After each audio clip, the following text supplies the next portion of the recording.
Hi, I'm Rob, and this is Gems of War. Now it's Purple Day, War 2. Let's see what we have in store. Pugslow, Leonis Tower, Rope Dart, Divinish Bala, Moon Rabbit. A Moon Rabbit starts empowered with full mana and converts blue to yellow, gives life to all other allies, and blesses a first ally. This is a cleanse at the same time, so there's no point starting with something which does a root trap or something like that, because they're just going to cleanse that entangle absolutely straight away. Excuse me.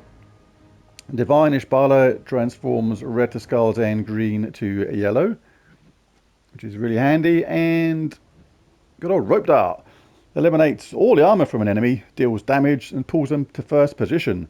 And if you have this fully upgraded as well, will also entangle them at the same time and get an extra turn.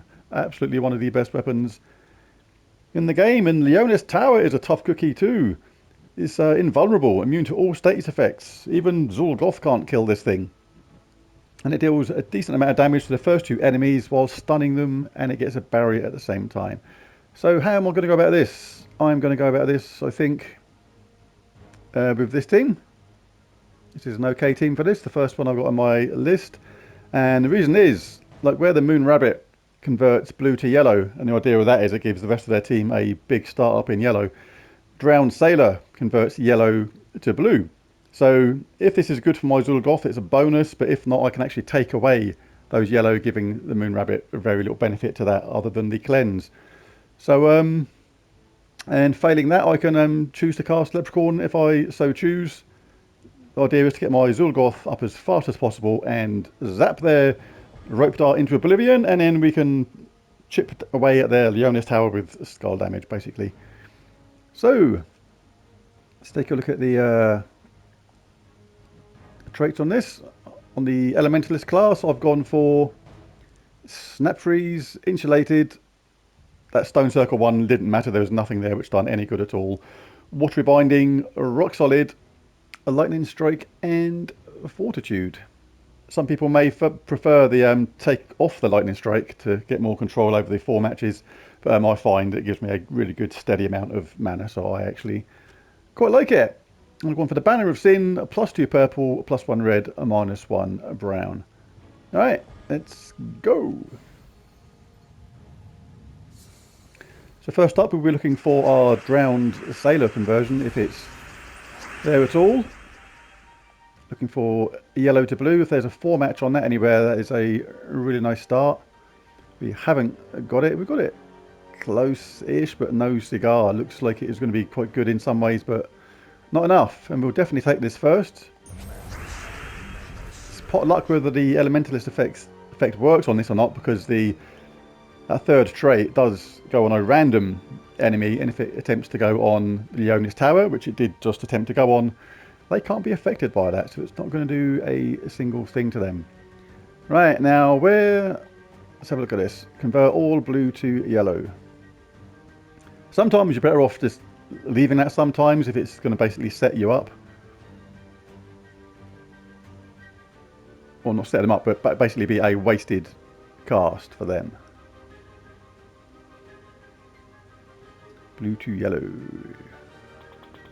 Right, there's no real value in that for them, but they may well take this Skull Bash instead. That's what they're more likely to do. In fact, the AI does tend to favour skull hits when they're there. There's no real benefit for me on the yellow to blue. And if I cast Leprechaun, then it's in the lap of the gods how well things land. I could take this myself. Where's that blue going to end up? 1, 2, 3. Still quite safe. So what I'm going to do, I'm going to take this skull hit, and then I'm going to let them hopefully cast their rabbit, and then that should allow me to cast my sailor and convert all the yellow they just created to blue. Alright, so we'll take this first, and let's try to cast the Elementalist effect on the only person which is invulnerable for the second time in a row.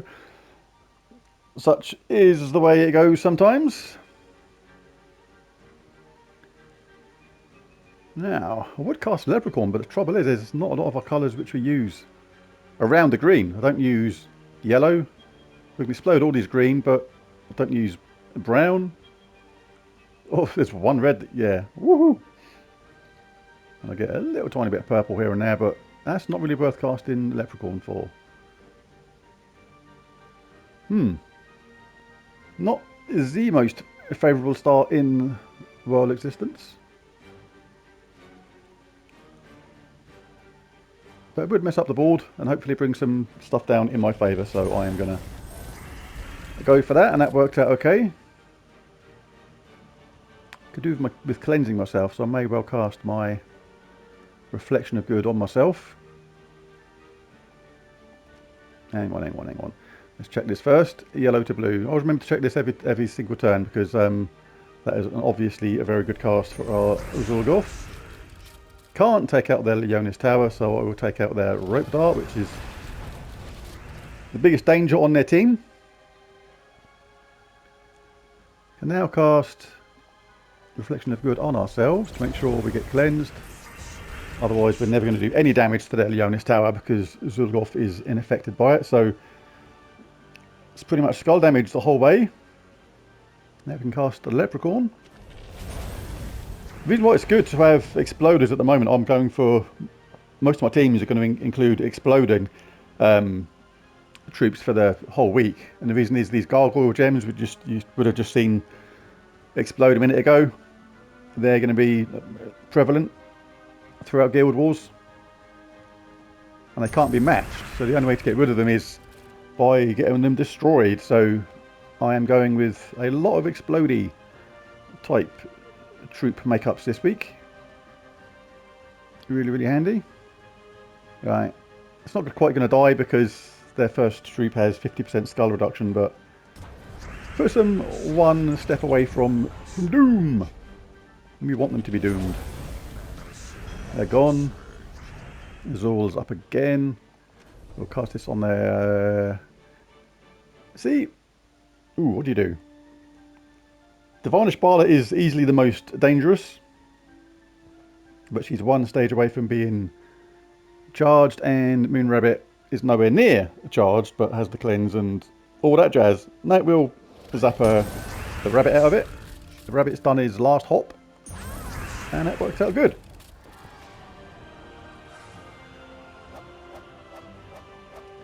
What do we get for that?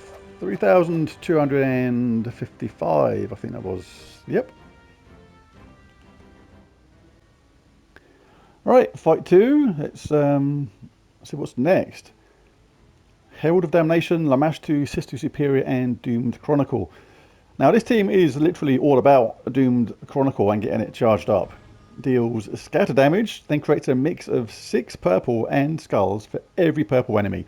They know it's purple day, they know we're all going to have purple troops on our team, so that is the maximum amount, so this is generally a pretty smart tactic. And as well as that, they got Sister Superior, who does tend to cast immediately when she's in the side, which cleanses the first ally. So same as the other team, there's no point going in a root trap style mechanic to entangle the first troop. That's not going to work. And they've also got Herald of Damnation, converting a blue to purple, and the Lamashtu converting a yellow to purple to try and charge up their Doomed Chronicle. So if that gets charged up, we're in a lot of bother. Now we can counter Lamashtu with a Drowned Sailor, but Leprechaun is a risk on this team because basically it's in the lap of the gods when we cast it or not. So we need to make sure we can put a stop to this tomfoolery. Convert blue to purple. So let's edit the team. Let's go purple, type in full.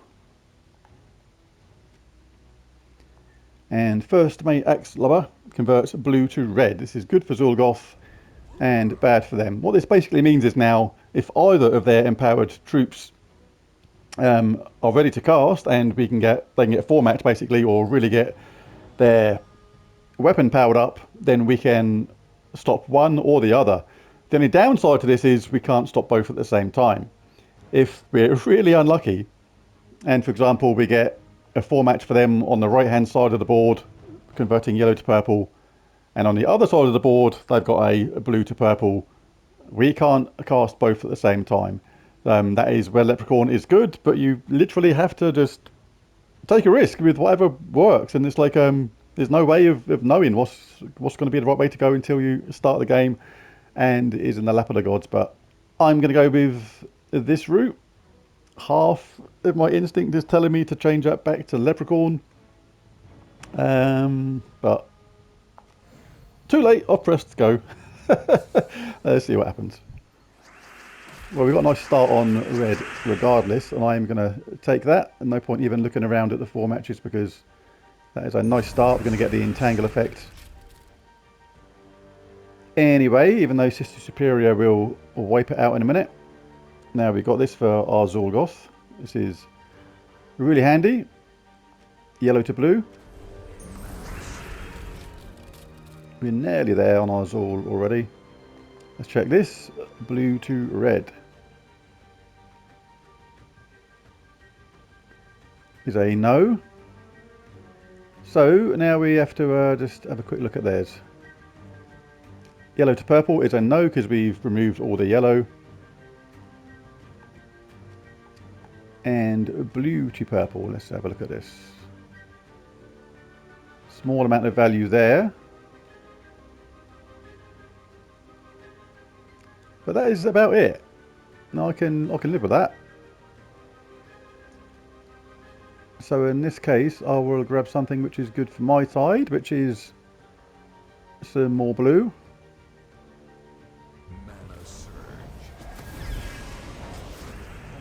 Right, and they cast the other one instead, so that is pretty cool. And now we zap out their hero. No, we don't because he's stealthy. I should have checked that at the beginning. That was a small mistake.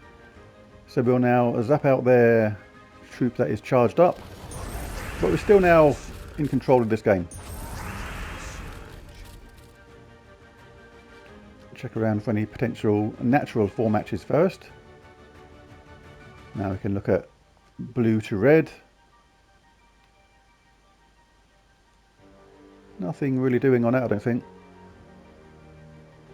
Well, I always look twice. Sometimes I say that and then there's a really obvious one which was like staring straight at me and it's like, how did I not see that the first time? So we're slightly slow on our mana gen at the moment because we really do with getting that first troop entangled at the same time. So they're looking for purple.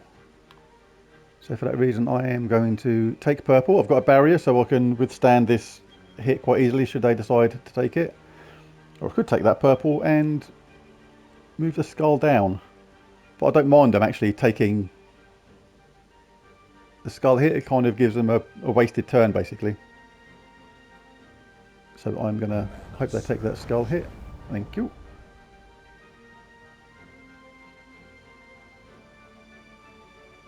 Now I think I'm going to take this purple. No, I'm not. I'm going to take this blue to red. That's why you got to check it every single turn.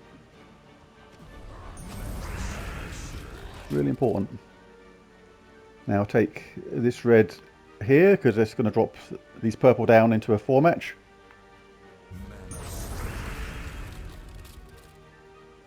And now let's get rid of that troop up front.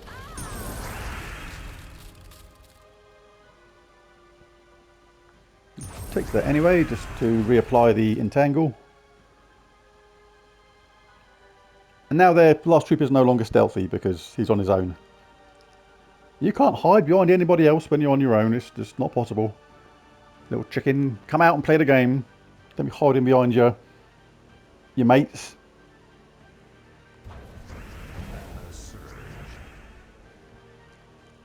Alright, let's what should we do? They're nearly ready to cast. But they are entangled, so unless they get a lucky cleanse. We've got barrier anyway, so I'll cast this on my Zul in the vague hope he gets charged up before the game ends. And that was a nice chunk of mana then, that was nice. Alright, it'd be good if we can get all the troops charged up, that would be very, very handy. Let's cast Reflection of Good onto our Sailor. 3 out of 4 charged. Just want a couple of skull hits.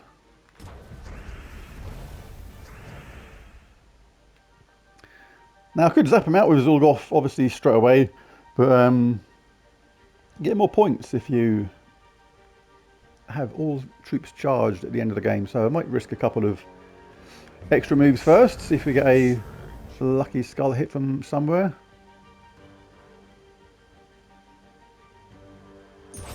Take that and party. Come on, give me a skull hit from somewhere. It's not even anywhere that could make one, I don't think. No vertical matches to make something drop down.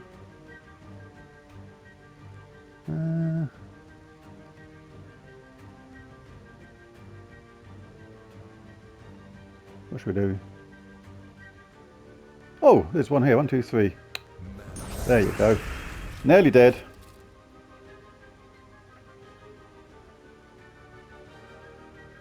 Don't really want to do that. I may get a skull hit here. Only 7 to 1 chance. It may happen and it may not.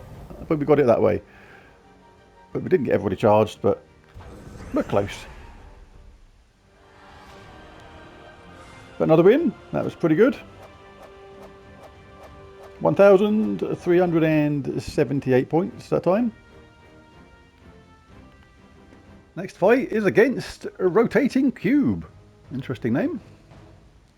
Guardian, Crown, Thrall, Dao and Ulor. This is intriguing.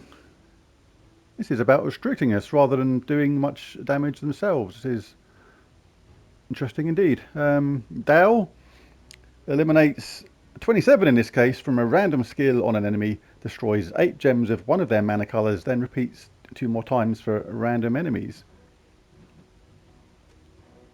Ulor eliminates a huge amount of attack from the first 2 enemies, a load of magic from the last 2, and drains all the mana from the 2 strongest enemies. So, yep, it's all about draining the energy from the team. The Thrall is about giving them a quick start up. And Guardian Crown is going to give its hero a load of life and armour. So no real damage in this team, just from basic skull damage and anything incidental that Thrall generates from casting. So I've never faced this team before, so this is actually quite interesting. I'm not going to actually take it for granted this is going to be an easy win, because the way this works is if our attack and magic is reduced to 0 on the team, then it could be one of those games that lasts about like 15 days, which I don't really want. And this will probably still work, to be fair. Just going to take a little gander and see what else.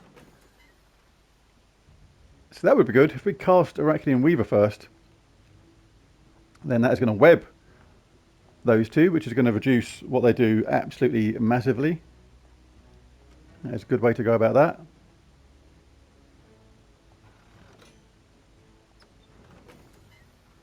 That's my Zulgoth style team, and it's just a different twist on a Zulgoth team. So it's either this one or the second one, I think. That's pretty safe. No matter what happens, Zulgoth will be able to kill them. I still don't like being restricted by what they plan to do.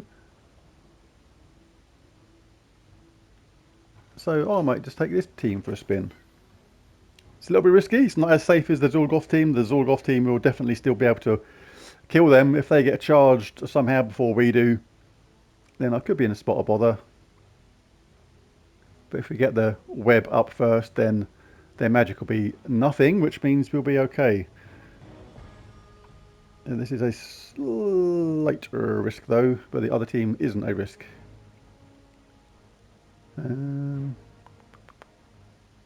No, I'm gonna play it safe. I'm gonna go with a safe team, and I'm gonna swap first mate back to Leprechaun.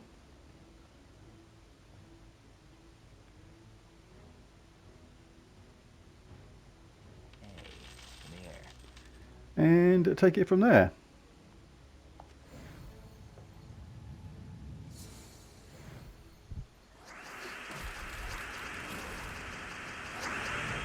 4 match right away on red, which is nice. That's frozen their Thrall, which is cool. Take a look out now for yellow to blue. Have we got any 4 matches anywhere? If not, may well cast Leprechaun. It's not a huge amount of green there though. It's like it's not fantastic, but you can get some good cascades sometimes. So I think I'm going to do that. No, didn't get much of a cascade, but hey ho.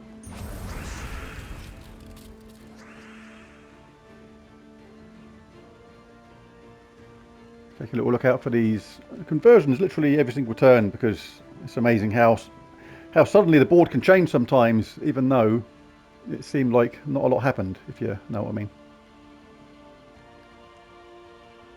Alright. Could take this purple.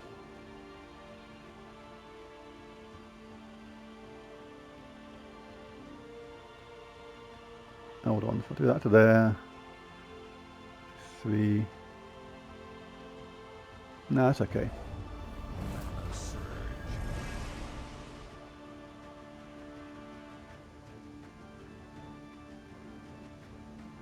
Still nothing on the yellow to blue.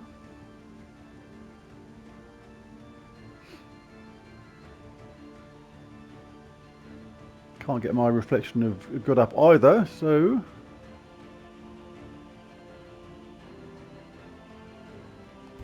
just give them the skull hit, and they gave us one back.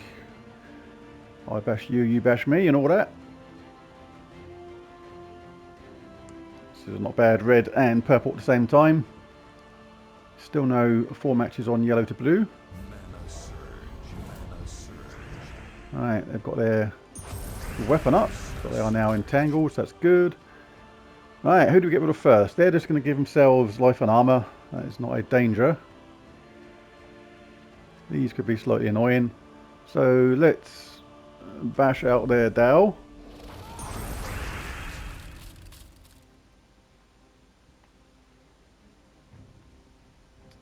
Now we've got yellow to blue, finally. Now we've got another skull hit here. I'll take that first actually, rather than that brown 4 match up there.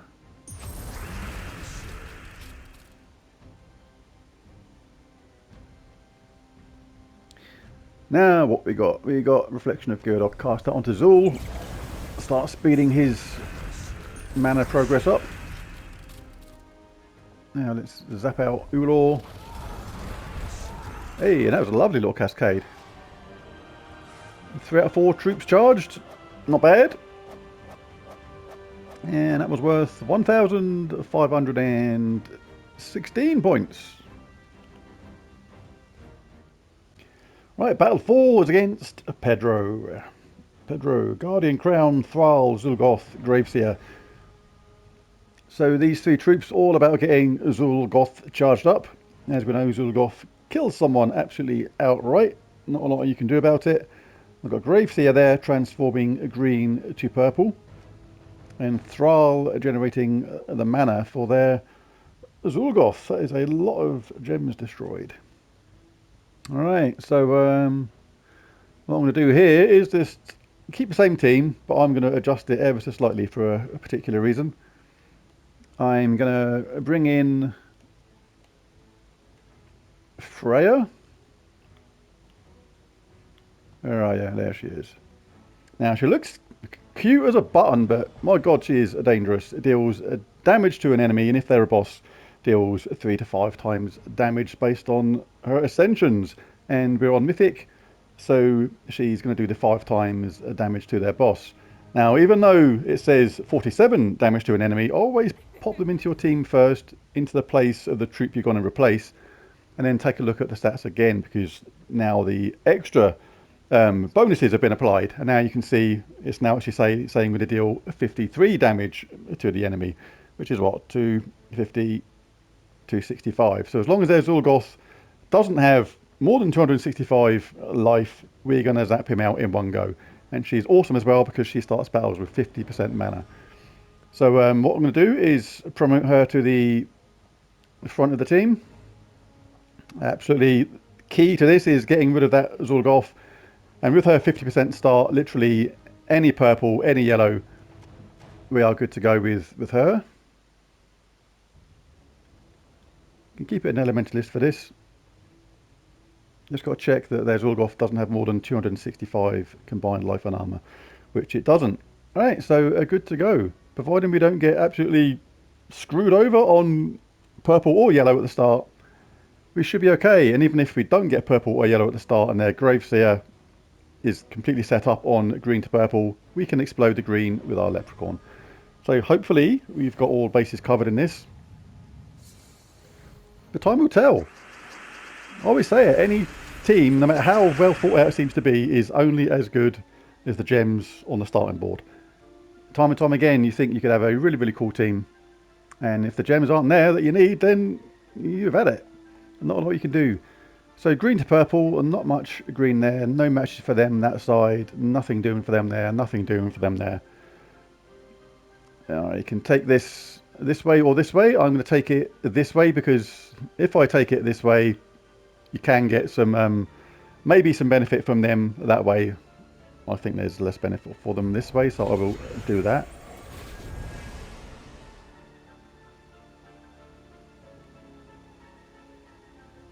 I'm going to give them that skull here. I don't mind that because I want to get my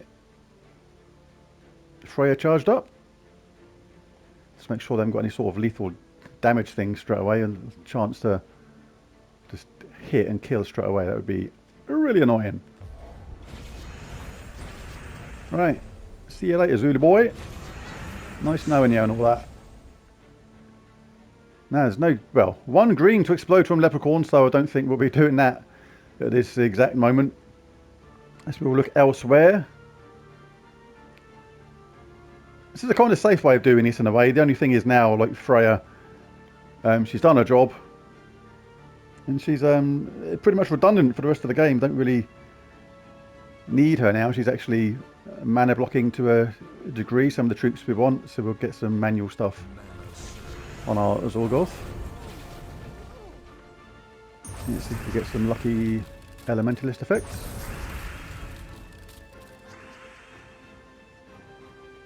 That is going to create a 4-match and a 4-match skull hit. We move the yellow to there. That skull drops into that slot where this skull actually was. Now Freya's up again, but now I'm going to not cast her. She's done her bit. She's zapped out Zulgoth in a single hit, and that is her job done. Now she can sit there fully charged with no need to cast her anymore, and we'll use Leprechaun now to hopefully get the rest of the team charged up. Quick gander around for any 4 matches. Not doing. So who's the most annoying?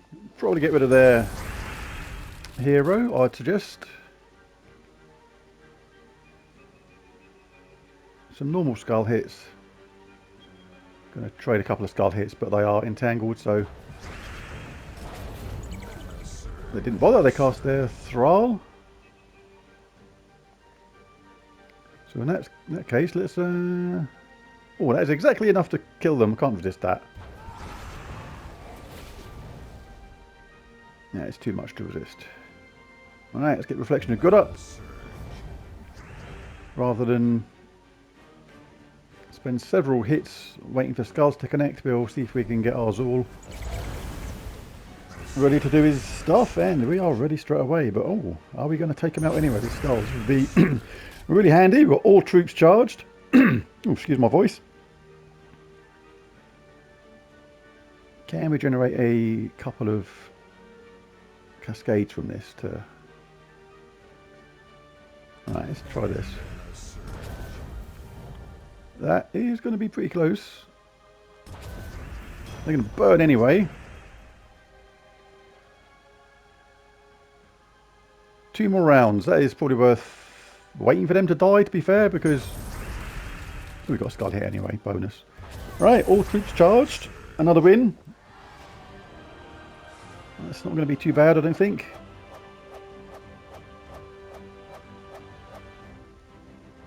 £1,587 points that time.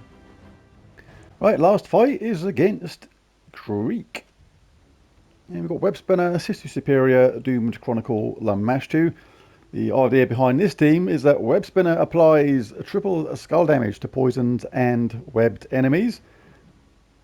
That's pretty devastating if he hits. Sister Superior stops any fun and games we have regarding trying to entangle that first opponent to prevent that, because that tends to be cast straight away by the AI. And Doomed Chronicle, the idea is that this casts and creates a load of skulls, basically to get the most out of their web spinner, which is a pretty decent tactic. And Lamashtu is there to convert yellow to purple and deal damage to the weakest enemy. The idea, obviously, to charge up their weapon to let Webspinner go berserk. So clearly this is not the correct team. This was just to deal with Zulgoth last time. And this one might just be good. Normally in this I have life and death at the top.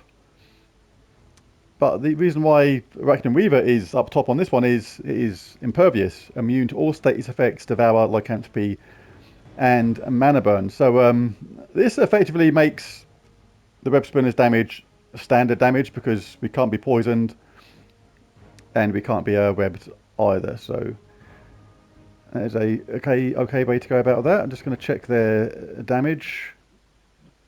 It's 59. My combined health is 199. So I can survive 4 hits from Arachnian Weaver before he pops his clogs. So hopefully we'll deal with it before then. I'm just going to check I've got the correct banner on this. Yeah, that looks good. In Thief class, so my hero can't be targeted.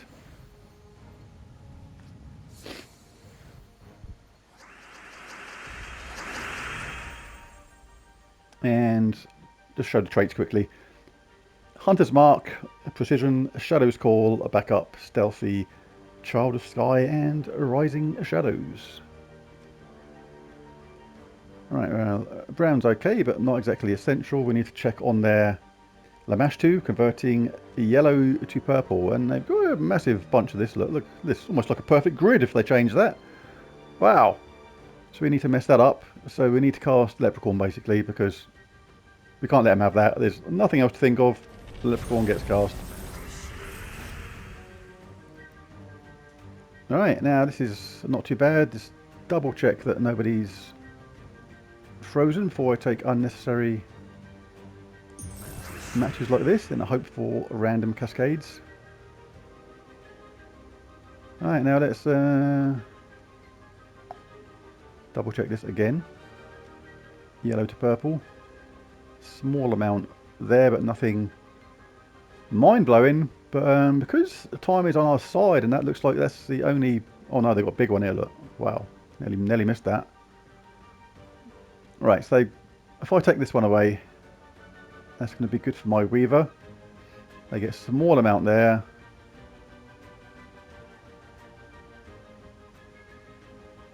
But this may get my second Weaver up, which is really good. Then I can cast everybody back to back, and that'll be enough to deal with at least their bottom troop. So we've got 51 and 56. Right, yeah, I do need to change this no matter what. So that is the only real choice. Yeah. Fair enough. No one's frozen on our side, so let's go about getting some 4 matches.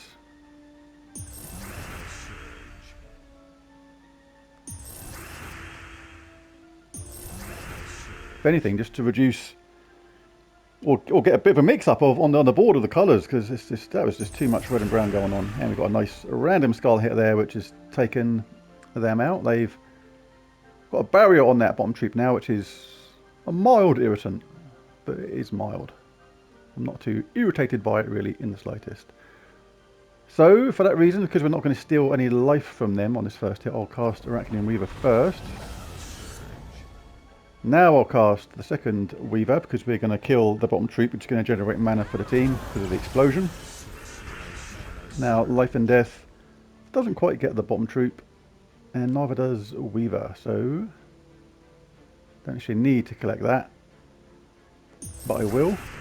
Hey, that's made all the difference because now that's taken them to within death range of Weaver, not the Life and Death. So I'll cast Weaver again. That's one dead.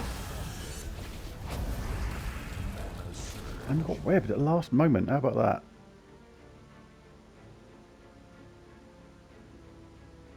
Alright, now they are about to cast this, but the scatter damage has been reduced because they're webbed, but still going to create a lot of skulls. This is something that could go in their favour. Nope. I almost didn't see that I had my Life and Death up then. I was so concentrating on what they were about to do, I didn't actually spot that my Life and Death was ready.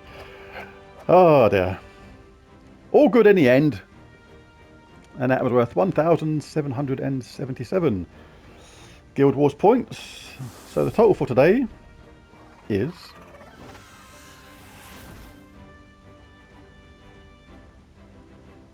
$9,513, so just about creeping over the 9,500 mark. And as such, what has that done to the scoreboard on one? 19,049, which is not too bad. Right, well, there's the video. If you enjoyed it, found any of the teams useful or helpful, it'd be cool if you hit that like and subscribe button. And I'll catch you again next time, hopefully tomorrow, for the next Guild Wars battles. Thanks for watching. Bye for now.